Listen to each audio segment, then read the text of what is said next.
Boa noite, Daísa. Graças a Papai do Céu, mais um Pod Black, menos é mais. E eu tenho que dizer que, assim, eu até peguei dele, que cada clique compartilhado é uma história que é contada. Então, hoje eu tô com um homem que eu conheci de uma forma inusitada, mas de uma forma até bacana. Os fins justificam os meios. Então, aqui, hoje com a gente, João Ribeiro, que é filmmaker e fotógrafo. João é filho da dona Rosa Maria e é cria do Capão Redondo. Então, João, seja muito bem-vindo ao Pod Black, menos é mais. Muito obrigado, Isa. Muito obrigado pelo seu convite, tá? É uma honra estar aqui. E esse espaço é muito importante, né? Pra gente compartilhar nossa arte, compartilhar nossa história, né? Porque Sim. as pessoas, elas tendem muito a ver só o resultado final, né? Sim. Mas sabe que tem toda uma história, toda uma bagagem por trás disso, né? Então, ter esse espaço é muito importante. E assim, se a gente não contar o nosso passo a passo, a nossa história fica aqui morta. Porque muitos vão olhar, no seu caso, que fotógrafo, muitos vão olhar, às vezes de relance, uma foto sua que chamou a atenção, mas não vão parar para entender o porquê, né? E é exatamente por isso que você está aqui. A fotografia entrou na sua vida, claro, senão você não era fotógrafo, mas eu quero crer que muito antes da fotografia você teve outras profissões. Então, eu quero que você comece detalhando para a gente exatamente isso. Até a gente chegar na fotografia, o programa já vai estar bem quase no final, tá bom? Tá bom. Então, vai falando para a gente se você realmente é nascido e criado no Capão e o que você começou a fazer quando você deu os seus primeiros passos como profissional.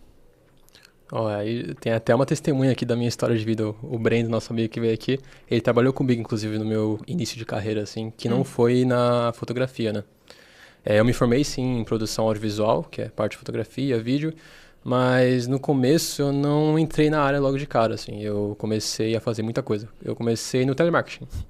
É interessante. No telemarketing, acho que todo mundo em algum momento, acho que Sim. em São Paulo, todo mundo em algum momento começa no telemarketing. Eu Quem acho não que passou pelo telemarketing é porque não foi aproveitado, porque que tentou, né? Porque a maioria das pessoas...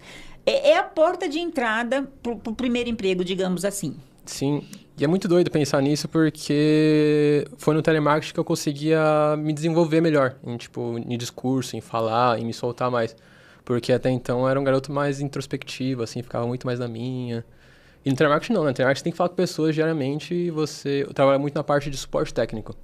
Então era resolver BO. Era resolver BO dia após dia e você tinha que fazer o cliente gostar de você e reparar a imagem dele com a marca, né? E fazer ele te agradecer no final por você estar lá ajudando ele. Então, foi um desafio, assim, no começo. Porque eu era travadinho, assim, pra falar, me enrolava todo, enfim.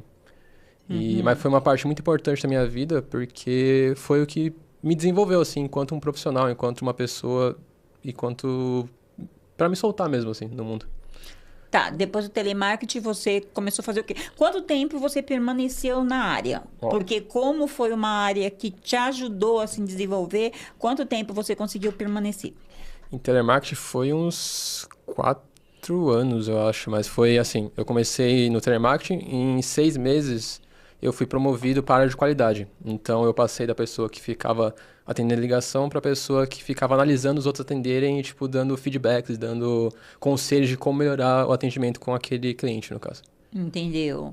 E aí, como inspetor de qualidade, que você ficou esse restante todo? Isso, e foi bem louco, assim, porque foi numa época bem conturbada da empresa, assim, que a empresa estava crescendo e eu, ainda meio que introspectivo, tímido, o meu supervisor na época, ele me deu um...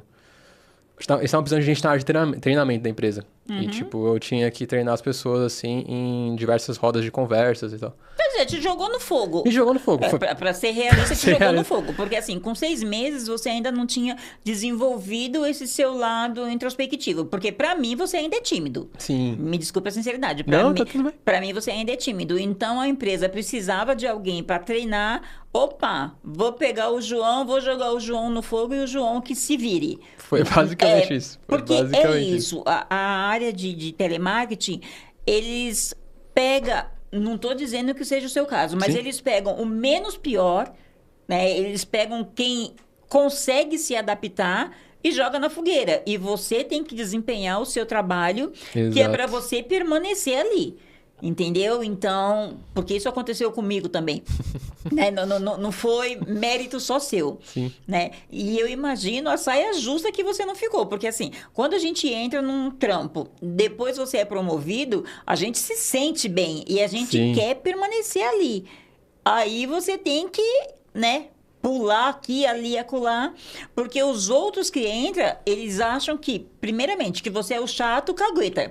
Que assim, Sim. que, meu Deus, esse cara só tá aqui para me ferrar, né? Então, eu creio que não foi muito fácil a sua vida, mas é claro, você, com o tempo, você tem que entender que é o que você tem que fazer. Exato. Né? Exato. E chamar o pessoal mesmo às falar, olha, é assim, é assado, porque você também está sendo observado. Você está observando e sendo observado, creio eu. E aí, vendo que foi onde eu aprendi a dar bronca também, porque foi um negócio assim, que teve uma época que o meu supervisor, ele me colocou numa sala com 40 pessoas, assim, pra treinar.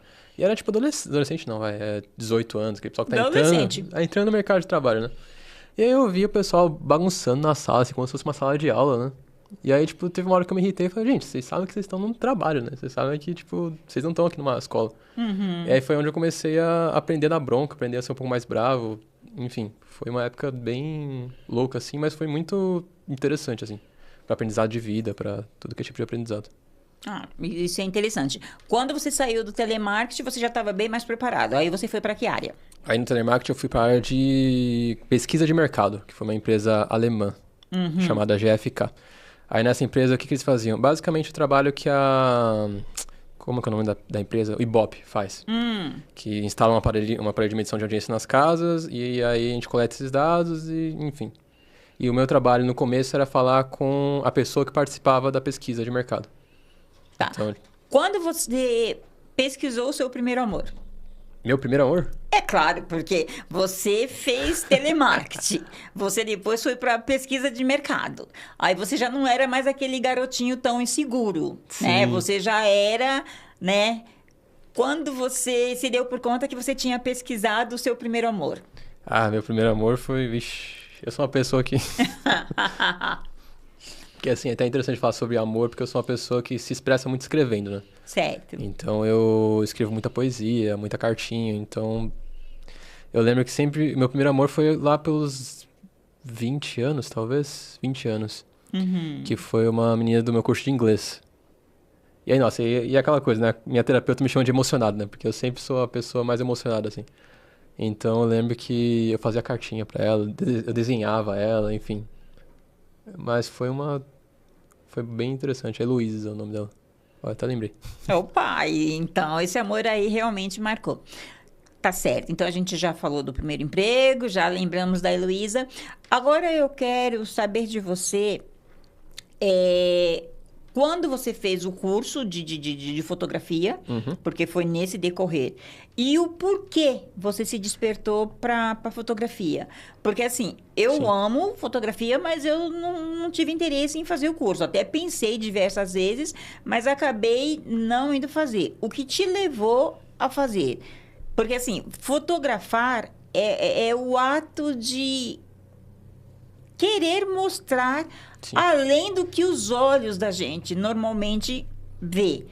E o que te levou a isso? Qual foi a emoção? Qual foi o tesão? Da primeira vez que você fez um clique e falou, é isso que eu quero. Olha, acho que fotografia, tanto fotografia e vídeo veio muito da parte da minha infância, assim. Porque a minha tia, ela sempre fotografava, ela comprava aquelas maquininhas de filme, sabe? De 36 rolos, assim. E ela sempre... Tanto ela, minha mãe, minha família, sempre... Ah, João, pega a câmera aí, tira uma foto dos tios, tira uma foto da tia. Festinha de família, então, Festinha de família, nossa, praia. Então, foi bem na infância, assim, era bem legal. Eu acompanhava todo o processo de... Na época tinha as locadoras não, os lugares que revelavam os filmes, né? Nossa, aquela caixinha Aquela preta que caixinha, se você abria, abrisse, queimava nossa, tudo. Meu queimava Deus, tudo. era um horror. E nunca era eu que fazia, minha tia sempre abria assim, deixa eu abrir aqui. Não, tia, não abre, pelo amor de Deus, não abre, senão vai Isso. queimar tudo. Mas era bem louco, e na minha casa tinha muita vida, né? A gente tirava foto de tudo, assim, tinha foto de planta, tem foto, a gente tem muitos animais, né? A gente tem cachorro, gato, papagaio, enfim. Então minha casa ela sempre foi muito cercada de vida, assim. Então, foi aí que foi minha paixão. Mas no decorrer do tempo, depois de eu ter feito a faculdade, ter me formado, meio que ficou adormecido, assim, né? Esse sonho, assim, de ser fotógrafo, porque você começa a trabalhar... Você é formado em quê, João? Eu sou formado em produção audiovisual, que é um curso misto de vídeo, foto e arte em geral, né? Então, esse sonho meio que ficou adormecido ali por um tempo durante o período de trabalho, até que um dia eu fui na praia. Eu fui na praia novamente com a minha mãe, no meu aniversário de 21, eu acho. E aí, eu fui numa praia chamada Boiçucanga, que é uma praia conhecida por ter por ter um Maravilhosa. pôr do sol lindo, né? Lindo, lindo, lindo. Acho que igual, eu não digo, mas acho que tirando Boiçucanga, só Farol. Exato. Eu acho que são os melhores pôr do sol que a gente tem. Aí eu tava nessa praia, assim, com a minha família, e aí tava bem no pôr do sol, assim, aí tinha um senhor que tava na minha frente, assim, e ele meio que ficou posado bem na frente do sol, no pôr do sol, assim, e ficou uma silhueta preta nele, assim. Aí eu peguei e tirei essa foto e falei, nossa, tipo, eu preciso retornar pra isso, sabe? Eu preciso retornar pra arte porque é onde eu me encontro, assim, enquanto ser, enquanto pessoa, enquanto propósito de vida mesmo, sabe? Uhum. Porque eu no telemarketing, eu nas empresas, eu, tipo, tava só sobrevivendo. Eu não tava Sim, vivendo. pagando boletos. Pagando boletos, exatamente. Porque quando a gente está fora da área que a gente realmente gosta, a gente paga boleto. Sim. Quando você começa a fazer o que você ama, verdadeiramente, você até paga boleto, mas você já não sente mais. Exato. Porque a emoção toma conta de você, né? Então, por mais boleto que tenha, você faz sorrindo Sim. aquilo, né? Às vezes você tem os BOs para resolver, às vezes o cliente não fica satisfeito, ou então o que o cliente quer não é exatamente aquilo que você gostaria de fazer, Sim. mas você vai numa boa porque é o que você gosta de fazer, né? E aí Exato. você não parou mais. Depois dessa foto, você não parou mais. Aí não parei mais. E existe uma diferença entre trabalhar com propósito, né, do que trabalhar por trabalhar mesmo. E depois dessa foto eu falei, não, eu preciso de alguma forma retornar para isso.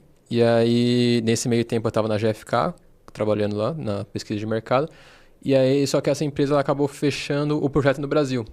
E aí, teve a rescisão. Aí eu falei, não, vou comprar mais equipamentos, vou investir tudo nisso. E calhou que nessa época, eu fazia um projeto com um amigo meu que está lá na Austrália hoje, que é o Gabriel. Que a gente fazia um projeto chamado Projeto Afro, que era um projeto que a gente falava exclusivamente sobre a cultura afro-brasileira. Então, a gente filmava roda de samba, a gente filmava poesias, a gente filmava tudo relacionado à arte brasileira, né?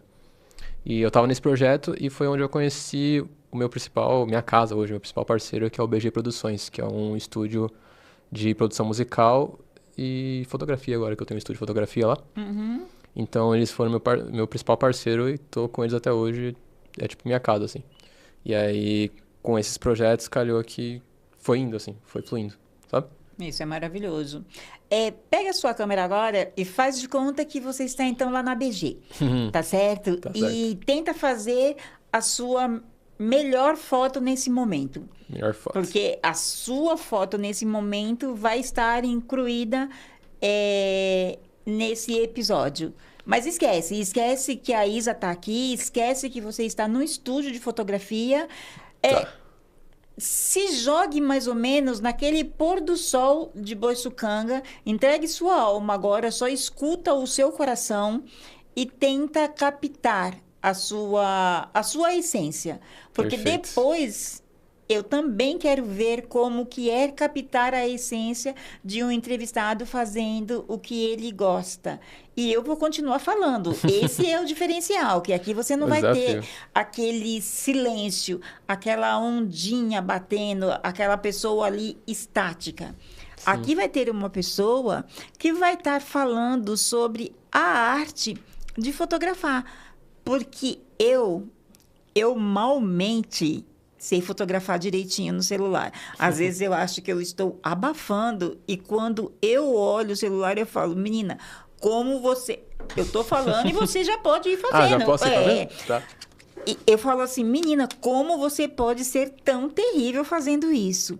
Mas eu acho lindo, porque às vezes também a gente pega uma foto abstrata, nem sempre a gente vê o nome de quem fez isso, e a coisa é tão linda, tão linda, tão linda, que eu já fiz várias vezes compartilhar essa foto para colocar como um fundo de capa, de qualquer coisa. Então, eu tenho que dizer que quem tem esse dom, ou quem estudou para isso, merece todo o nosso respeito. E mais um detalhe: todas as vezes que você for pegar uma foto na rede, dê crédito, porque a gente não sabe o quanto eles se esmeram para colocar o melhor deles nessa foto, nesse sonho nosso, que às vezes não é só nosso. Então, o João está passando para gente um pouquinho disso. E você? E você? Já tentou tirar uma fotografia? Alguém já pegou uma foto sua? Se não, comece. Porque se você não tem pretensão de ser um fotógrafo, comece a ter um pouco de técnica, que você vai ver como o seu trabalho, mesmo que amador, flui um pouco melhor. Então, João, eu acho que eu já dei tempo suficiente para você exprimir para gente isso. E aí depois você vai me mandar, porque essas vai para a edição É. do programa. Ah, ficou um sorriso bonito aqui, preto e branco. Olha, e depois a gente vai conversar sobre sorrisos, tá? Sim. Depois a gente vai conversar sobre isso. E me diz uma coisa, você agora não faz outra coisa a não ser foto e vídeo. Deixa eu deixar claro, porque as pessoas costumam falar assim, mas você trabalha com o quê? Esse é o trabalho dele, gente, é o trabalho. É foto e vídeo. É foto e vídeo. E você faz parceria com alguns famosos também, porque eu já vi no seu portfólio que você já fez trabalho com Eletro Samba Groove, você já fez trabalho com Crônica Mendes e mais um tanto. Não vou pedir para você ficar revelando para quem você trabalhou, que seria antiético da minha parte, mas você também não para. Não paro, não. Eu acho que é uma coisa com nossa área, assim, fotografia, vídeo, que a gente não pode parar. A gente vive daquilo, então a gente sempre tem que procurar o projeto novo, procurar o parceiro novo, a parceira nova. E a gente não pode parar porque a gente só se desenvolve, a gente só melhora a partir do momento que a gente não para, que a gente procura novos projetos para alimentar o nosso espírito artístico, né? Certo. Tem esse papo de que, pô, tô sem inspiração para um novo trabalho? De você pegar um parceiro novo e o parceiro falar, bom, eu quero isso, isso e isso, e você chegar na hora, na cena e falar assim, caraca, não tá batendo a inspiração. Acontece isso? Acontece. E aí, como que faz? Na hora você tem que tirar um coelho da cartola ou esse coelho vai ficar mortinho ali na cartola e você vai remarcar esse trampo? Não, acho que na hora a gente tem que... Acho que o principal ponto é parar e respirar um pouco, né? Porque, ainda mais em São Paulo, que é tudo muito acelerado, né? Às vezes, quando falta uma inspiração pra mim, eu paro um pouquinho ali, fico uns 5 minutinhos quieto em algum canto sozinho, ponho uma música, alguma batida assim, respiro, escuto a música, só a música, nada mais importa naquele momento. Escuto, respiro, fecho o olho, dou uma meditada por uns 5 minutos e volto. E aí, naturalmente, você vai fazendo uma coisa ali e vai fluindo, sabe? Porque eu acho que o principal ponto é você parar um pouco. Porque se você está muito ali agitado, ansioso, nossa, tem que fazer acontecer, tenho que fazer isso ficar perfeito, você fica ansioso, você fica, tipo, estressado e você não flui. Sem entrar em detalhes, o que faltou? Foi 5 minutos? Foi uma música? Foi conversar antes? Foi, acho que é uma mistura de tudo, mas acho que o principal ponto é ficar sozinho um pouco, né? Porque quando você naturalmente tem que fazer alguma arte, fazer um vídeo, tá todo mundo falando com você, né? Não, faz aqui, fala ali. E essa cena dá certo? Daí você fala, gente, pera, muito poluição sonora, deixa eu me recolher um pouquinho aqui e volto. Ah, entendi. Então, eu acho que isso também tem que ser pré-discutido com o seu cliente, né? Sim. Porque eu estou entendendo que não adianta você marcar e ir. Uhum. Tem que ser estudado os lugares que vai ser Sim. feito o serviço, tem que ver o que o cliente deseja e o que você pode dar. Exato. Não é verdade? Ah, a gente vai fazer isso, isso e isso. Mas aonde você quer, dá para fazer? A poluição visual, sonora, estresse, dá? Porque, de repentemente, a gente tem um bom propósito, Sim. mas não tem um bom momento. E isso pode acabar com uma relação. Exato. Eu acho que o principal ponto é você ter uma reunião prévia com o seu cliente, né? Com o artista, seja qual trampo for corporativo, for de artista musical, você ter uma reunião com ele, sentar com ele, conversar, conhecer a pessoa, né? E saber qual a expectativa dela para esse trabalho, né? Se ela quer, o que que ela espera desse trabalho, o que que ela quer, quais são as referências dela, né? De onde que vem essa arte, o que que ela espera ver como visual, né? E aí, a partir disso, você vai para uma área de pré-produção, né? Você faz um roteiro, se for um clipe, você faz um roteiro do clipe, com todas as referências, apresenta para o seu cliente, olha, é isso que você quer como resultado? Se for isso, bora. Se não for isso, opa, vamos voltar um pouquinho aqui, ter uma outra reunião, vamos conversar, vamos ver as referências e ver se bate, né? E às vezes também a pessoa não bate com você, acontece muito isso também. Às vezes a sua visão não é a mesma do seu cliente e tá tudo bem também, né? Tudo bem que a gente precisa ter essa adaptação, mas se a gente não consegue entregar o que ele quer, tá tudo bem, a gente indica outra pessoa, ou então vê outros meios de caminhos, né? De Me dê superar sua aquilo. mão aqui, João. Sabe por que eu fiz questão de estar com você aqui hoje? Sim, não. Porque eu queria. Sim, não, Sim, tudo não, bem. vamos ver, Esse descobri agora. Eu fiz questão de estar aqui com você hoje. Primeiro, só não sai muito do mic, porque eu quero que pegue bem a sua voz. Deixa eu pegar o também, então. Eu fiz questão de estar aqui com você hoje, porque, assim, primeiramente, eu sou profissional. Sim, Eu sou profissional no que faço.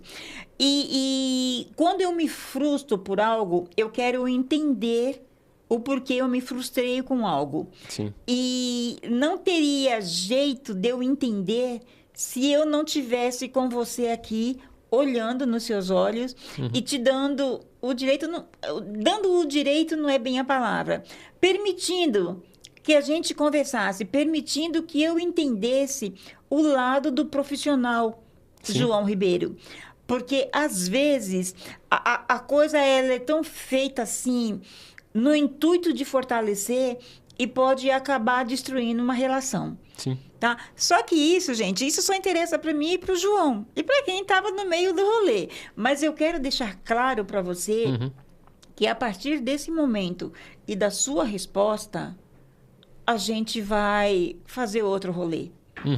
Tá? tá bom. Tá? Porque eu gostei da sua resposta. E eu vi no intuito, não de fazer pegadinha, porque eu já passei dessa fase de fazer pegadinha. Sim. Mas também eu fiquei naquela. Se ele se enrolar, é porque tinha que ser como foi. Agora, se ele se desenrolar, é porque a gente tem uma chance. Faltou realmente coisas ali para que a gente tivesse o que a gente queria, como a gente queria. Então, assim, Sim. a culpa não é de um lado, a culpa não é de outro.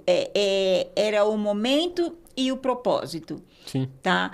Mas eu vou querer acompanhar mais coisas do João Ribeiro. Eu acho que todos nós temos potenciais para errar, para acertar. A gente Sim. não pode ter uma pedra mirada pra gente sem que nos dê a segunda chance, tá? Porque, assim, você não chegou aonde chegou porque você não é profissional. Você chegou aonde chegou porque você estudou para isso. Sim. Eu não estou aqui porque eu quero brincar de entrevistar. Eu cheguei aqui porque eu tenho um propósito, entendeu? Então, vocês têm que entender que problemas na vida todos têm. Mas a gente tem que ser adulto, a gente tem que sentar, a gente tem que conversar. E depois, um bom profissional é sempre um bom profissional. A gente tem que entender o momento e jogar a bola para cima. Entendeu? Agora me conta tudo que você tem por esses dias, a sua agenda, o que você tem de novo para estar fazendo. E pobre do seu amigo tá quase perdendo o braço, então olha para ele que ele tá quase perdendo o braço, dando tchau. Tá parecendo o show da Xuxa ele ali, né? Mas tadinho, eu sou do tipo que eu só aviso, entendeu? Sim. Então olha lá pra Vou olhar, gente, vou olhar, vou olhar. entendeu? Porque ele te quer e eu também. Tá rolando um projeto muito interessante agora com uma produtora, a produtora do Crônica, inclusive, a Galos Music, que a gente tá fazendo uma série nova chamada Série Sons. Que é onde um artista do meio rap, ele vai no nosso estúdio e grava uma música dele, do trabalho dele, com um fundo colorido. Ele escolhe a cor do fundo. Ai, que legal. Então, tá sendo bem interessante, sendo um projeto bem sensível que a gente tá começando a gravar. Em breve sai um primeiro episódio agora com a Maika Velli, que é uma artista de Sorocaba, não. Bauru. Uma artista de Bauru que foi lá no estúdio pra fazer a série com a gente e tá sendo bem interessante. Nossa. O Crônica vai fazer essa série? Acho que o Crônica tá mais na parte de direção. Talvez ele faça mais um episódio ali, mas por enquanto ele tá mais na parte de direção do projeto em si. Opa, porque se ele for fazer, eu vou falar, me chama que eu vou, hein? E eu tô na parte de fotografia. Mas tá sendo bem legal, um trabalho bem sensível, assim. Deixa eu aproveitar que a gente tá nessa parte de estúdio e te fazer uma pergunta. Eu tô com uma pessoa que gravou, na época era LP, há 30 anos atrás e tá com vontade de tentar a sorte de novo. Vamos conversar, porque eu vou querer levar ele no estúdio pra gente fazer umas fotos, dar uma repaginada, pra soltar esse trabalho dele novamente. Enfim, ele vai dizer o que ele quer. Eu ia, sinceramente, procurar um outro, mas como a vida é de recomeços e de caminhada, eu vou marcar depois com você pra gente estar fazendo esse novo trampo. E aí, o que acontecer, a gente volta aqui e conta. Porque é sobre isso. É sobre isso. Perfeito. É não perder parceiros. Sim. Sentar e resolver o que aparentemente fica subentendido, não tão bom assim. Sim. Tá? Agora é só hora de falar. Eu já falei bastante. Fala mais do seu trampo. Tem uma parte que é também importante dizer, e eu não posso ficar falando muito, porque você pratica também arte marcial, né? Opa, deixa eu tomar cuidado, porque senão eu posso sair daqui meia quebrada. Que isso, não? Fala pra gente que é esse nome aí mesmo. É o Hapkido. Isso! Fala pra gente um pouquinho, depois a gente volta pra fotografia. Tá bom. E é engraçado, porque sempre que eu falo o nome Hapkido, o pessoal começa a zoar assim, Hapkido? Hapkido. O pessoal, o que é isso? De onde vem? O que é? Então, Hapkido entrou na minha vida pelo audiovisual, olha só. Nossa, interessante. Foi muito interessante, porque na época eu fazia um projeto que eu fazia produção de vídeo para tatuadores. Então era um projeto que eu tinha com 2 amigos, que a gente rodava em tudo que é estúdio de tatuagem de São Paulo e fazia uma mega produção, assim, de vídeo, foto, entrevistas. Então foi um projeto bem legal, assim, fez uma boa parte da minha vida também, esse projeto. E aí calhou que nesse projeto eu conheci o Fábio Masashi, que é um tatuador japonês, e na época eu tava procurando uma arte marcial pra fazer. E eu falei com ele sobre Aikido, né? Que é uma arte... Não, mas essa eu conheço. Ai, que dor aqui. Ai, que dor aqui. Essa eu conheço legal, tá? Quando muda o tempo, então meu tá marido ali, fala. Tá ali, parece. Ai, que dor, ai, que dor, ai, que dor. Conheço perfeito essa aí. Brincadeira, só pra gente dar uma relaxada. Mas é isso. Mas é bem isso a brincadeira que tem no Brasil com Aikido. Aikido, meu Deus do céu. Isso, Aikido. E aí eu tinha visto essa arte marcial, alguns vídeos, que ela é toda baseada em torções, e enfim, tem bastante coisa interessante. E eu falei com esse tatuador sobre uma arte marcial que eu queria praticar, e se ele conhecia em algum lugar, né? E aí ele falou, Aikido é só aqui mais no centro. Por que você não faz uma arte marcial que eu pratico, que é Hapkido? Aí eu perguntei, o que é o Hapkido? Que é parente do Aikido. Tem... No meio da história, tem várias teorias, mas no meio da história tem uma teoria que o Taekwondo se misturou com o Aikido e virou o Hapkido, mas são mais teorias, assim, tem toda uma trajetória ali. Mas... E aí ele falou, faça o Hapkido, por que você não vai conhecer? Faz uma aula experimental lá. E aí, curioso, né? Porque no dia que eu fiz essa aula experimental, fui lá e me apaixonei, assim. Fiquei indo umas 3 vezes por semana, todo dia. E no primeiro mês eu me machuquei. Ai, que dor. Entendeu? Eu machuquei meu joelho com o professor lá, numa demonstração de uma técnica. E aí foi curioso, porque geralmente quando um faixa branca, né, ele se machuca no começo, o natural é que ele nunca mais volte, porque ele fica com medo. Sim. E aí deu acho que um mês eu me recuperando da lesão lá, eu tava lá no tatame de novo, e o professor olhou pra mim, você voltou e tal, que legal que você voltou, não sei o quê. Eu voltei. E aí eu tô há 7 anos já praticando, 6 anos. E eu falo pra todo mundo que foi uma coisa que meio que salvou minha vida, assim, principalmente na pandemia. Porque foi uma época que você tinha que ter algo para a cabeça não pirar. Isso, eu sou muito grato ao mestre Flávio, né? Que faz o Hapkido Jikibukan, nossa vertente Hapkido Jikibukan. Ai, ai, agora travou tudo. Se só o Hapkido já estava difícil. Acho que é legal o pessoal entender também o que significa Hapkido, né? Hapkido é caminho... Então fala ali, ó, para as pessoas entenderem realmente. Fala um pouco sobre. É que eu não consigo não olhar pra vocês. Eu sei que eu sou linda, mas Então, agora a exatamente. gente precisa. Hapkido é caminho da união da energia anterior.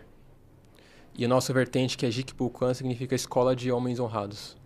Só homens fazem essa Não, arte? tem bastante mulher também. Ah, tá. Quero entender, porque senão eu já ia falar, já começou errado, se é só para homens. Não, inclusive a nossa escola formou a primeira faixa preta em Hapkido do Brasil. Que é a Valkyria, que também é professora lá, também ajuda a gente bastante. E tem a Michelle também, que é uma faixa preta renomada, assim, tá sempre lá. E salvou minha vida na pandemia porque todo mundo ficou trancado em casa, né? Todo mundo ficou trancado em casa. Acho que foi a pior época para geral. Pra saúde mental. Quem não perdeu seus entes queridos acabou pirando pelo fato de ter que ficar preso dentro de casa, né? Então, sinceramente, eu falo para todos vocês aí, né, que não tá levando a sério, que o negócio tá galopando novamente. Se proteja, se cuida, evite a aglomeração, tá? Quando a gente vai em unidades de saúde, a gente é abordado pelos profissionais da saúde dizendo que os números estão aumentando. E muita gente ri, fala que isso é palhaçada. Não é não, gente. Evidentemente que a gente espera que isso não se torne o que foi. Mas procura evitar. Procura sempre estar com a sua mascarazinha ali na bolsa, no bolso. E necessariamente onde você tiver com muita gente ao seu redor, use um pouquinho, porque quem não perdeu os seus não sabe. Quem não pirou nessa pandemia também não sabe o que é dor. Então vamos evitar, vamos nos ajudar a ajudar o nosso Brasilzão. Porque senão eu não vou conseguir estar sentado com mais gente aqui falando. Porque imagina se eu tenho que fazer isso de casa. Eu que gosto de olhar, de tocar, de sentir, não vai ser a mesma coisa. Agora deixa, olhando para aquela câmera, deixa o endereço, deixa o contato do pessoal aí que fica com dor lá, que é homem e mulher. Mas só retomando um pouquinho, foi muito louco, assim, porque nessa época que eu comecei a fazer fortemente na pandemia o Hapkido, eu tava... Assim. Ah, tá. Sim. Eu tava passando por um luto também da minha tia. Que foi a responsável pela minha criação também. Minha tia e minha mãe, né? E foi muito doido, assim, porque o pessoal da academia podia muito bem ter parado... Fala o nome da sua tia, por favor. Minha tia é Virgínia Santana Ribeiro. Isso. Que a Virgínia foi quem ajudou sua mãe também a te criar. Ela e minha mãe juntos foram as duas guerreiras da minha vida, assim. E na época eu tava passando por esse luto e o meu mestre... E mais a pandemia, né? Aí meu mestre... Nossa, horrível. Ele podia muito bem ter parado as atividades e ter, sei lá, concentrado em outras coisas. Mas não, ele falou, vamos fazer aula online para o pessoal da academia poder usufruir, né, da arte marcial. E foi lá onde, tipo, eu me salvei, assim, minha mente, onde eu treinei tudo e sou muito grato, assim. A sua tia Virgínia foi vítima da Covid? Não. Ela faleceu bem no começo, ela ainda teve o funeral. Tá. Ela teve o funeral numa capela, foi no começo de 2020, mas não foi por conta da Covid. Tá. Não deixa de ser horrível. Perder um ente querido é doloroso em qualquer época da vida. Creio que quem perdeu seus entes queridos na Covid foi pior ainda por não poder velar os seus, Sim. né? Mas em qualquer época da vida que a gente perde alguém é horrível. Mas deixa pra gente o nome da escola, onde fica, porque vai que alguém se interesse Certo. no Rapkido. O Rapkido você pode encontrar na FFCT Centro de Treinamento. O Instagram deles é @FFCT Centro de Treinamento. E fica no Campo Limpo, bem perto da minha casa. Opa, já vou lá conhecer. Eu pensei É? que fosse mais longe. Não, fica no Campo Limpo. E lá tem CrossFit, tem yoga, pilates e o Rapkido. Eu vou combinar com você para um dia você me apresentar Vai lá pro lá. pessoal. É bem legal, eles são Conhecer muito lá. acolhedores. E aí, de repente, a gente faz uma matériazinha. É interessante, porque uma que é perto de casa, né? E a gente fica mais confortável, Sim. tá? E a sua rede como fotógrafo e filmmaker? Tá, minha rede é @João Ribeiro, número 7, arte sem o E no final. João Ribeiro 7 arte. E a gente tem que mandar um abraço e agradecer a Deia, Bora Produção e Connect Farias, porque fez a ponte para que a gente fizesse um trabalho. Então, eu costumo dizer que eu sou sempre grata a quem está comigo. E também lembrando que a gente está numa parceria aí, que algumas mudanças já começaram a ser feitas no nosso canal, algumas mudanças já começaram a ser feitas na nossa vida, e essas meninas que estão tomando conta. E a partir de hoje, talvez, quem sabe, vai depender muito do João, quem sabe a gente mantém aí também uma parceria de trabalho, porque a vida é assim, a vida é de oportunidades. Sim, Certo. juntos somos mais fortes. Com certeza absoluta, sabe? E eu acredito que, assim, às vezes as coisas acontecem da forma que tem que acontecer para a gente parar e entender que não somos perfeitos, mas temos que dar um passo à frente. Temos que olhar o outro com um olhar que a gente gostaria que olhassem para a gente, Exatamente. entendeu? Porque é a vida. É a famosa empatia, né? Entendeu? Porque até me falaram assim, mas não rolou uma empatia. Eu falei, como não? Se terminou numa Heineken. Opa, não podia falar Heineken porque ela não me patrocina. É tudo uma questão de saber parar, saber repensar. Mas aqui a gente não está para falar da gente está para falar de fotografia. Me fale mais o que você quiser sobre a fotografia. Eu acho que é interessante para quem está começando a fotografia, acho que é muito bom. Porque a galera tende a... Não, vamos aprender técnica, vamos aprender sobre equipamento, vamos aprender sobre tudo isso. Acho que primeiro, o que você tem que treinar na fotografia é a sua visão. Então, ver antes da fotografia. Como que é isso? Como que a gente vê antes de uma fotografia? Ver pintura, né? Porque a fotografia, ela se iniciou... O pai da fotografia é a pintura. Antes não tinha fotografia. Então, quando você... Todas as leis, todas as regras de composição que temos hoje na fotografia, elas vieram da pintura. Então, é muito interessante estudar a história da arte, porque lá você vai ter referência visual, você vai ter bagagem visual para compor essa foto, sabe? E quando você começa a estudar pintura, quando você começa a se apaixonar por pintura também, a fotografia ela vem naturalmente. Então vem primeiro o seu olhar, depois vem a técnica, depois vem a câmera, depois vem tudo isso, sabe? Primeiro é aqui, é o olhar, é desenvolver esse olhar criativo e crítico. E a gente vê que muitas pessoas que diz ser apaixonado por fotografia, a primeira coisa que ela se preocupa é ter uma boa câmera. Sim.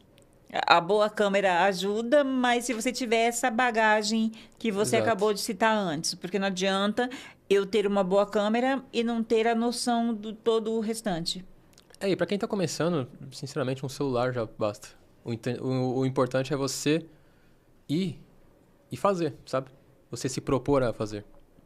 Porque quando você começa a treinar esse olhar, você começa a treinar todas essas técnicas e ter essa bagagem visual, o resto vai fluir naturalmente. Se você realmente é o seu propósito, se realmente você é apaixonado por aquilo, sabe? Nossa, muito interessante. Porque eu comecei com uma câmerazinha, tipo, básica, assim, e E eu fazia fotos lindas com ela, porque, tipo, eu olhava, queria olhar o diferente, queria treinar esse olhar pra ser diferente, sabe?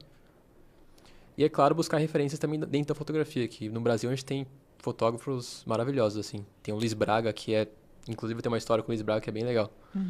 Que eu sou apaixonado pela fotografia dele, eu sempre fui muito fã, assim. E eu compus uma fotografia baseada no trabalho dele, de fotografia. E eu mandei pra ele, assim, falei, Luiz, olha uma foto aqui, você é uma das minhas referências e tal. E aí, isso era na pandemia também. E aí ele autografou um livro dele e me mandou pelo correio, assim. Nossa, que Nossa, lindo. eu fiquei super honrado, assim, sabe? Da pessoa, do seu ídolo, do seu mestre, assim, te devolver, fazer essa devolutiva, sabe? Deixa eu te fazer uma pergunta. Se eu estiver comendo bola, você me situa. Você faz no artístico também ou não? Qual é a diferença de fotografar e de fazer no artístico? Tem essa diferença na fotografia? Não acredito que tem uma diferença, né? Acho que tem uma diferença de tratativa. Não Eu já- entendi. Traduz. Eu já fiz alguns nos artísticos. Eu acho que tem uma diferença da tratativa do olhar, pra ser um negócio sensível, sabe? Porque você tá falando de nu artístico, né? Então não é uma capa de Playboy, digamos assim. Então é você olhar pra aquela pessoa, pra aquele corpo de um olhar sensível. De um olhar da pessoa se acolher de ela se reconhecer como uma pessoa bela, uma pessoa bonita. E ela se olhar, tipo, como uma obra de arte. Ah, tá. E é mais difícil, eu acho, que esse trampo, né? Porque, digamos, eu vou falar por mim. Só não tem cicatriz quem morreu. Quem tá vivo sempre tem uma cicatriz. Sim. Então, se a gente se propõe a fazer um nu artístico, você quer que seja visto tudo, mas você não quer ênfase Exatamente. nisso. Entendeu? Não que eu quero Photoshop, eu quero ter todas as minhas marcas ali. Mas o fotógrafo, ele tem que entender isso e saber trabalhar a imagem. É mais ou menos isso. Eu acho que a principal pergunta que é preciso fazer pra pessoa é o que você mais gosta em você, sabe? Porque as pessoas, elas tendem a apontar defeitos nelas mesmas, né? Elas tendem a se autopunir. Total. Então você fica ali conversando com o seu cliente ou com o seu amigo, quem você for fazer a foto, e pergunta: o que você mais gosta em você? O que você gosta de ser visto? Que parte do seu corpo você mais gosta? E a pessoa vai ficar pensando assim, e ela vai fluir a conversa, ela vai te responder. Então é esse o ponto que você tem que focar na hora de tirar a foto, sabe? Como você quer ser vista? O que é mais belo em você? E aí tentar desmitificar esse olhar da pessoa se autopunir, de se autodesvalorizar. Não gosto disso, não gosto dessa cicatriz, não gosto dessa área do meu corpo. Não, vamos focar no que você gosta em você. Porque aí, consequentemente, vai vir tudo, mas ela vai ter a ênfase naquilo que ela acabou dizendo para você que era o interessante. Tanto é que ela vai acabar não vendo o resto que ela vê como defeito. Exato. Ai, tadinho do fotógrafo, tá, gente? Porque eu me amo todinha, eu amo todas as minhas cicatrizes. Ele que lute para deixar o negócio bonito, tá? Porque se eu não me amar, quem vai me amar?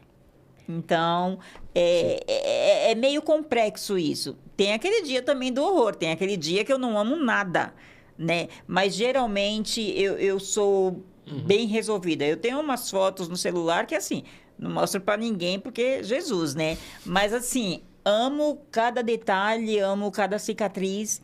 E gostaria imensamente que você, mulher, principalmente você, mulher, que tem as suas cicatrizes, se amasse e procurasse o João Ribeiro ou os Joões Ribeiros da vida e se deleitasse. Não digo necessariamente no artístico, mas tirasse fotos e guardasse para si. Porque, assim, a gente tem que amar o corpo da gente. A gente tem que amar as cicatrizes que a vida nos deu. Porque só não tem cicatriz quem não tem história. E as minhas histórias eu vou levar para o túmulo e feliz da vida, porque eu as levarei e as deixarei para que os meus conte para os meus netos e os meus netos conte para os seus filhos e assim sucessivamente, porque assim eu não passei aqui nessa terra em vão. Que eu acho que é mais ou menos isso que a fotografia nos permite, porque hoje em dia eu corro atrás de uma foto da minha mãe. que já está com o Papai do Céu há 8 anos. Por quê? Porque além de eu tê-la aqui no coração, tem momentos que eu preciso tocar. E a única forma de eu tocar nela é através de uma foto que alguém tirou. Então, vamos aproveitar tudo que a vida e que vocês, fotógrafos, nos permite. Sim. Entendeu? Porque é uma arte divina. É uma arte divina. Porque, como eu disse antes, a gente que não tem essa prática toda, a gente até faz. Até fica ali, né? Mais ou menos. Mas o trabalho que vocês fazem, a gente não tem o que falar. É o mais belo do belo. E olha que tem um monte de gente feia aí que vocês conseguem deixar bela. Tá certo? Então, assim, João, aqui foi mais um Pod Black Menos é Mais, contando um pouco de João Ribeiro, o fotógrafo, o filmmaker, o parceiro, o amigo. Tá certo? Muito obrigado por esse espaço, viu? Adorei falar com você aqui. Às vezes eu fiquei meio travadinho assim, mas a gente desenrola, né? Não, relaxa, relaxa. Eu sei que a gente veio também de algumas situações que deixa a gente meio que travado. Mas como eu disse para você desde o começo, eu sou faladeira. Eu ia fazer a minha parte de falar um montão e você que lutasse também para falar um pouco. Eu tô acostumado a ficar onde tá o Maurício ali, ficar atrás das... É muito mais gostoso, né? Mas não. E assim, a gente saindo daqui, você vai pagar o suco, a gente vai sentar, vai conversar mais, porque eu tô pensando seriamente que eu vou te querer aqui outras vezes um pouco mais solto, tendo deixado o passado para trás e falar de trabalho. Sim. É sobre isso. A gente tem muita história para contar ainda. Então, vamos se jogar. Minha mãe, minha tia, tem bastante história sobre elas também. Fala alguma coisa então da sua mãe, antes da gente finalizar. Cara, minha mãe é meu alicerce, assim, e é muito interessante falar sobre ela, porque todo mundo que me vê, tipo, você foi criado pela sua mãe, pela sua tia e a figura paterna, né? E acho que durante toda a minha vida, toda a minha criação enquanto homem, eu nunca senti falta de um pai, assim. E eu descobri a história do meu pai recentemente, inclusive. Que é bem interessante, assim, porque eu sempre tive medo de descobrir essa história, porque eu sempre fiquei meio com medo que fosse uma história meio triste, ou uma história meio, tipo, que fosse uma pessoa ruim. Mas eu descobri a história e quando eu descobri foi super libertador, assim. Foi uma história bem interessante. Mas eu nunca senti falta, porque eu sempre cresci num lar muito amoroso, com a minha tia e com a minha mãe. E elas me ensinaram a vida. Minha tia me ensinou muito sobre trabalho, responsabilidade e educação. E porque ela é professora, né? E a minha mãe, ela foi lá do acolhedor, do amor, do carinho. Então, eu cresci num lar muito amoroso e sou grato por tudo minha passagem enquanto vida adulta.